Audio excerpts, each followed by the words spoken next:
Hartlik welkom by Gemeente Sonder Grense, hier waar jy maar jou koffie mag mors. Jy is ingeskakel op ons YouTube kanaal. Vandag is ons tema, dis 'n klap in die gesig. Nou ek het hierdie week besluit, ek wil 'n boek lees, want ek wil iets nuuts leer. Ek wil nuwe kennis opdoen, sodat ek meer effektief kan wees in my werk. Ek stap toe na my dogter se boekrak toe en ek sien 'n boek oor iets waarvan ek net mooi niks weet nie. Drake. Nou ja, ek kry my potlood en my notaboek uit, sodat ek kan onderstreep en notas maak oor belangrike feite. Voor in die boek is daar 'n kaart van 'n plek wat ek glad nie ken nie. Nêrens op enige landkaart kry ek dit nie. Toe ek omblaai, was daar op elke bladsy 'n prentjie en 'n naam met 'n beskrywing van verskillende soorte drake. Wow, dink ek, die boek is deeglik. Ek het skaars begin lees, toe kom ek agter die drake praat met mekaar. Ek het nog nooit van so iets gehoor nie. Ek leer beslis iets niets. Ek moet seker net aanhou lees, sodat ek kan uitvind hoe ek by hierdie drake kan uitkom en hulle dan nou beter kan leer ken. Toe ek later uit nuuskierigheid uit vir my dogter vra of sy nou al een van hierdie drake gesien het, het sy vir my gelag. Pa kan dit nie letterlik verstaan nie, dis net 'n storieboek, sê sy. Nee, dring ek by haar aan. Die mense in die kerk sê, en kyk nou praat ek met groot gesag, die mense in die kerk sê, mens lees 'n boek soos hy daar staan. As dit is wat die teks sê, dan is dit so. En dit is wat ek gaan doen. Niks nonsens oor interpretasie en goed nie. Die enigste waar ding in hierdie storie wat ek nou vertel het, is dat ek wel 'n boek gekry het wat ek begin opsom het om my geheue so bietjie te verfris. En dit is nie 'n boek oor drake nie, maar oor berading. Maar ek dink jy kry die idee nie. As 'n mens 'n boek wil lees en dit reg wil verstaan, is daar verskillende dinge wat jy in ag moet neem. As jy dit nie doen nie, dan is dit baie maklik om dinge wat in die Bybel staan verkeerd te verstaan. Kom ek gee vir jou 'n voorbeeld. Matteus 5 vers 39. As iemand jou op die regter wang klap, draai ook die ander wang na hulle toe. Al ooit gewonder hoekom dit na so 'n onmoontlike ding klink? Jy sien, sonder die konteks. Met ander woorde, as ek net die teks lees soos hy daar staan, dan klink dit asof die Bybel sê, jy moet 'n hulpelose vloermat word, of jy moet maar net passief alle fisiese mishandeling aanvaar. Wat is die implikasies van 'n letterlike, eenvoudige lees van die teks, net soos hy daar staan? Wel, die eerste implikasie is, dat vroue wat deur mans mishandel word, eenvoudig tevrede moet wees met hulle lot. Maar dit beteken ook, dat elke persoon wat 'n vuurwapen dra, om jouself of iemand anders te beskerm, daarvan ontslaan moet raak. So as jy vandag redeneer, dat jy die Bybel maar net moet lees soos wat hy daar staan, dan beter jy dit ook doen met hierdie teks, en elke ander teks. Maar die meeste van julle sal moet erken, dat mens dit nie kan doen nie. Jy moet elke gedeelte wat jy lees, interpreteer. Maar hoe doen 'n mens dit? Daar is 'n hele klomp dinge, wat ons in ag moet neem, wanneer ons enigiets lees. Jou eerste, wat 'n soort boek is dit hierdie? Ons noem dit die genre van die boek. Dit kan 'n verhaal wees, of dit kan geskiedenis wees, of dit kan poësie of wysheidsliteratuur wees, briewe, regstekste en kodes, of gelykenisse, fabels, allegorieë, apokaliptiek en verskillende soorte fiksie. Ek wil jou so 'n paar voorbeelde wys. George Orwell se 1984. Dit is 'n dystopiaanse fiksie, of politieke satire, of jy kan hom selfs indeel as 'n ondersielkundige fiksie. En dan is daar een wat iemand nou geleen het, 2 vir 'n stuiwer. Dit gaan oor mossies wat met mekaar praat. Dit is antropomorfiese fiksie. met ander woorde waar diere kan praat. En dan Fox's Book of Martyrs.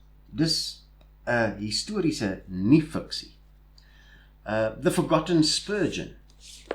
Hier is hy. Dis kerkgeskiedenis. Snakes and Snakebite. Dis herpetologie en daar selfs mediese literatuur in hom. En The Consequences of Ideas. Dis historiese filosofie van R.C. Sproul. En dan het ons singelde mekaar, dis hymnologie of poësie. En dan is daar die een wat ek nou van gepraat het, Wings of Fire. Dit is ook antropomorfies, maar kan geklassifiseer word as 'n epiese fantasie. Jy sien, baie verskillende soorte boeke. Nou jy kan nie George Orwell se 1984, wat 'n politieke satire of dystopia is, lees met dieselfde verwagtinge as Fox's Book of Martyrs, wat geskiedenis is nie.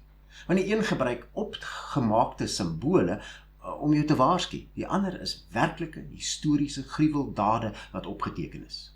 Jy kan ook nie Psalm 23 wat poësie is.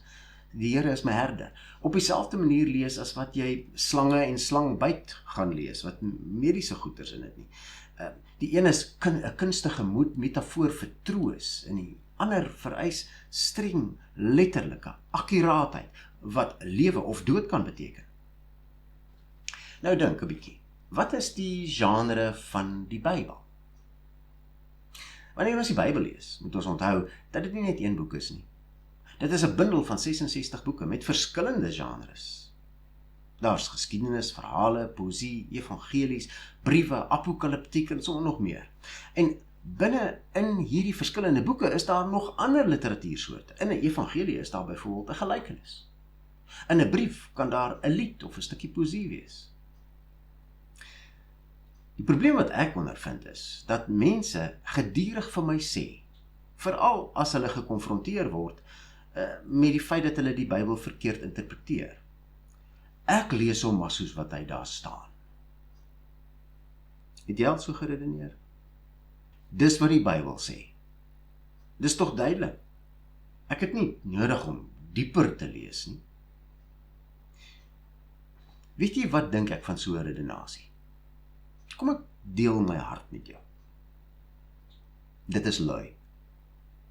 Dit is 'n cop-out. Dit is 'n verskoning. Dit is onverantwoordelik. Dit is totale onkunde of blaatante moedswilligheid. Dit is 'n verskoning om nie moeite te doen om die Bybel verantwoordelik te bestudeer nie. As jy so redeneer, dan is jy te lui om Bybelstudie te doen. Maar baie mense redeneer so, omdat hulle net hulle eie idee van wat hulle wil hê die Bybel moet sê, wil verdedig. Maar ek is seker jy val nie in daai kategorie nie. Die meeste van julle is ernstig daaroor om uit te vind wat die Bybel regtig sê. En dis nie 'n skande as jy erken dat daar sekere dele in die Bybel is wat jy nie mooi verstaan nie. Dis ook nie 'n skande om te erken dat jy verkeerd verstaan het nie. Ek moes dit al erken het. Maar jy moet ook 'n openheid hê om te erken dat jy nie alles weet nie. En dat jy verkeerd was of verkeerd kan wees. Maar iewers moet ons begin. En ek dink die beginpunt is geletterdheid. Om Bybelstudie te kan doen, moet jy kan lees en skryf. Maar dan moet jy ook jou taalkunde ken, as jy Bybelstudie wil doen. Hoekom dink jy, is 2 tale op skool verpligte vakke? Sodat jy alles in die wêreld reg kan verstaan. Taal is die manier waarop ons mekaar verstaan. As ons die Bybel reg wil verstaan, moet ons taal reg kan gebruik.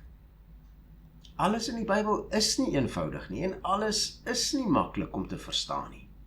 Luister wat skryf Petrus self in 2 Petrus 3 vanaf vers 15. En beskou die geduld wat ons Here met ons het as geleentheid om gered te word. So het ons geliefde broer Paulus immers ook met die wysheid wat aan hom gegee is aan julle geskrywe. Hy skryf dit ook in al sy briewe waarin hy oor hierdie saak handel. Daar is dinge in sy briewe wat moeilik is om te verstaan. Oningeligte en onstandvastige mense gee daaraan 'n verkeerde uitleg, soos hulle trouwens ook doen met die res van die skrif, en dit tot hulle eie ondergang. Oningeligte mense. Dis mense wat nie moeite doen om 'n taal behoorlik baas te raak nie. Sulke mense verstaan dit verkeerd. Hulle gee die Bybel 'n verkeerde uitleg. Met ander woorde, hulle interpreteer dit verkeerd. Interpretasie is ons verstaan van iets. Interpretasie is nie 'n vloekwoord nie. En dit is hoekom ons hier is, om mekaar te leer hoe om die Bybel reg te lees en te verstaan. So, behalwe dat ons heel eerste moet vasstel wat die literatuursoort of genre van 'n boek is in die Bybel, waaraan moet ons nog aandag gee, as ons dit reg wil verstaan? Goed soos taalverskynsels. Nou daar's 'n menigte taalverskynsels, wat bepaal hoe 'n paragraaf of 'n sin verstaan moet word. En ons groepeer dit rofweg in 3 groepe: beeldspraak, stylfigure en klankverskynsels. Beeldspraak is dinge soos vergelykings en metafore.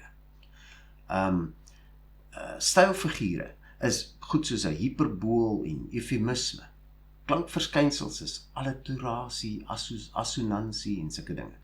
As jy nie hierdie dinge kan raak sien nie, dan gaan jy dink dat die bome in die Bybelse tyd kon praat. Het jy dit al gelees in die Bybel? Kom ek wys jou, in Rigters 9, vanaf vers 8. Die bome het op 'n dag gegaan om vir hulle 'n koning te salf.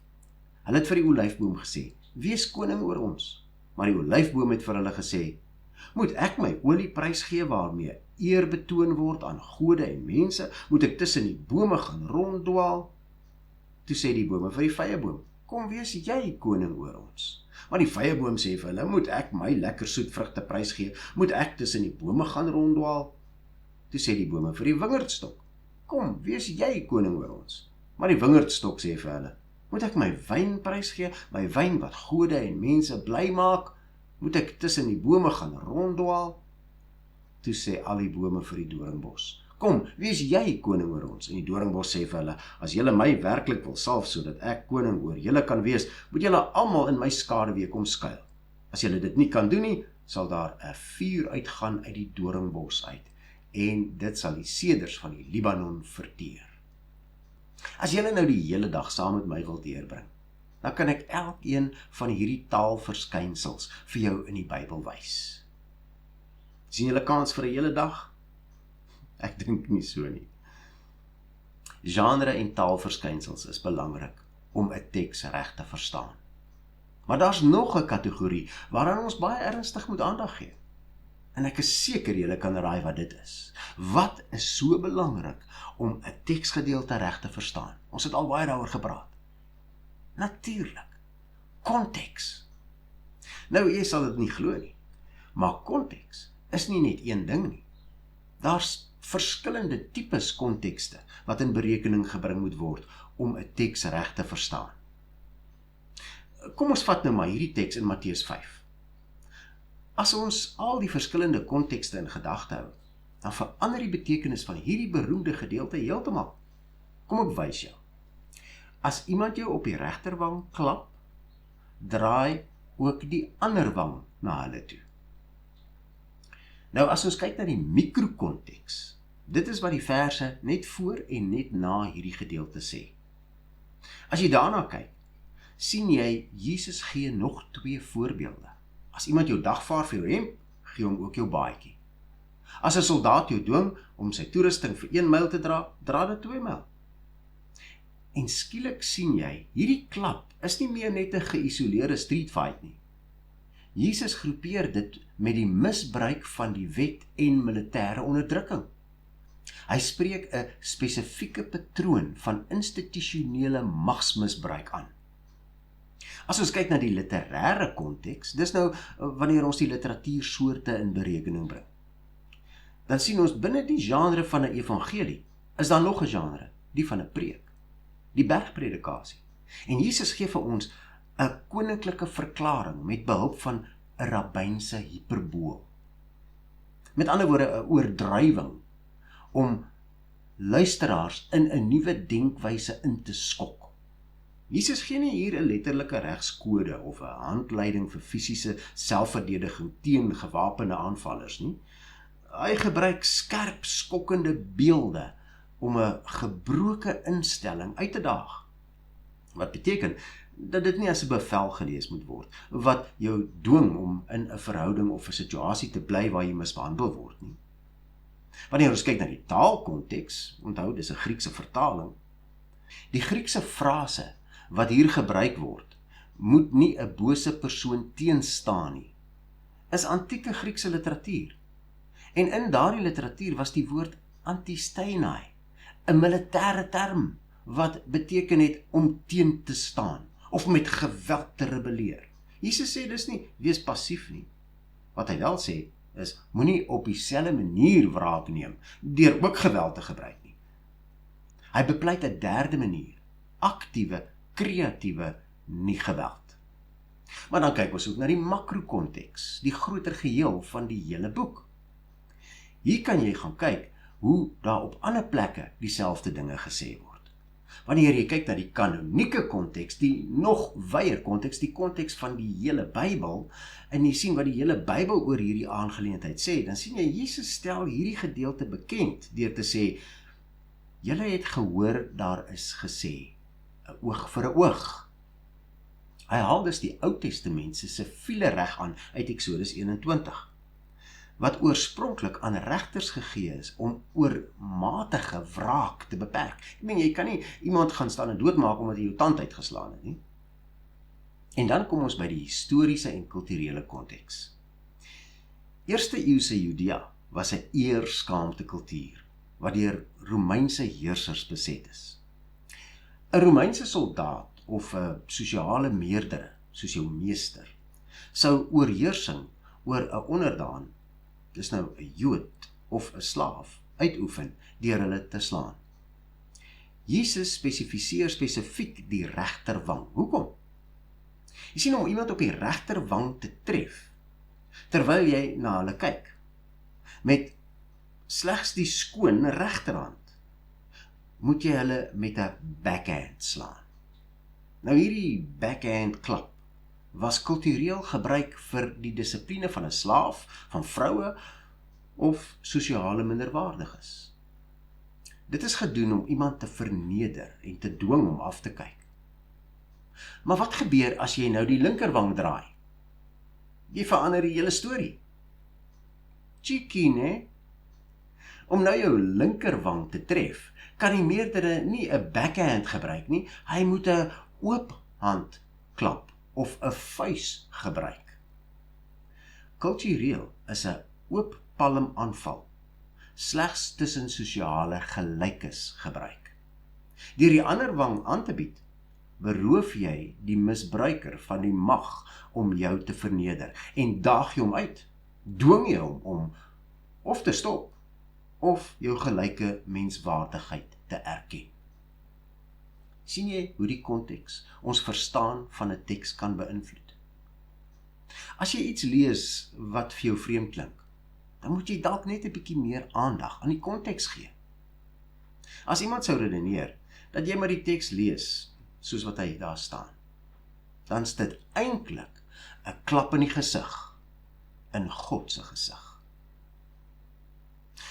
Want is dit nie wat hy sê dat ons met die Bybel moet doen nie?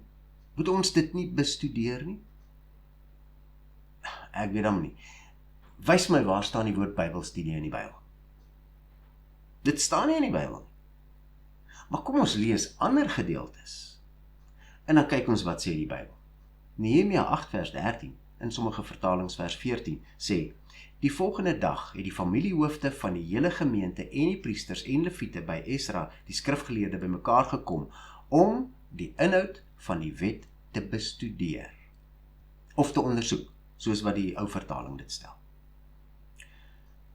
Ons kry 'n voorbeeld hiervan in die Nuwe Testament. In Handelinge 17, vanaf vers 10 lees ons, sodra dit donker was, het die gelowiges vir Paulus en Silas na Berea toegestuur. Daar aangekom, het hulle na die Joodse sinagoge toe gegaan. Die mense daar was ontvankliker as die in Thessalonika. Hulle het met groot belangstelling na die woord geluister en elke dag die skrif ondersoek om te sien of dit is, soos Paulus sê. Jy sien, dis wat die Bereane gedoen het. Ons moet soos Berea se mense word. Ons moet die skrif elke dag ondersoek. En Paulus gee ook vir Timotheus die volgende instruksies in 2 Timotheus 2 vers 15. Lê jou daarop toe om jou beproef voor God te stel as 'n werker wat hom nie hoef te skaam nie, wat die woord van die waarheid reg sny.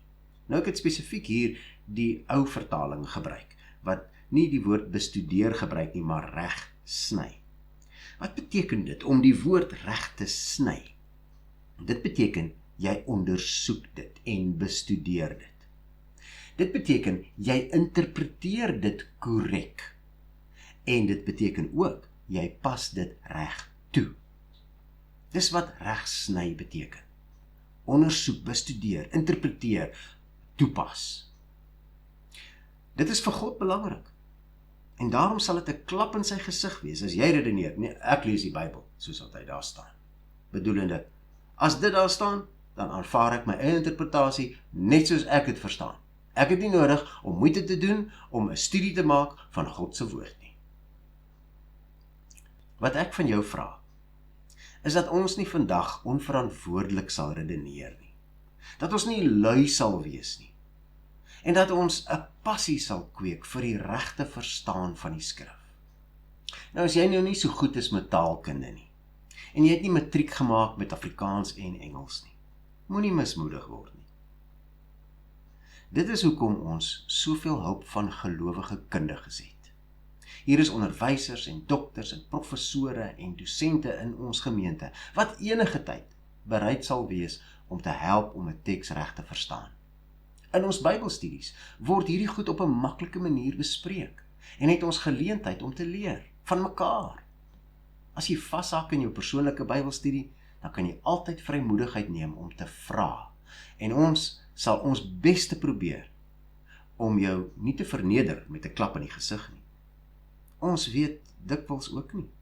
En soms kan ons nie onthou nie. Maar ons kan almal saam gaan uitvind. Maar een laaste ding wat jy nie moet vergeet nie. Al hierdie dinge beteken niks as jy nie die Heilige Gees toelaat om jou te lei nie. Bestudeer die Bybel bidtend, in afhanklikheid van God, om jou te lei om dit reg te verstaan. Moenie lui wees en sê, die Heilige Gees moet nou maar alles doen nie. Jy het 'n verantwoordelikheid. Maar jy kan dit nie doen sonder sy leiding nie. Kom ons vra hom dat hy ons sal lei, elke keer wanneer ons sy woord bestudeer. Amen.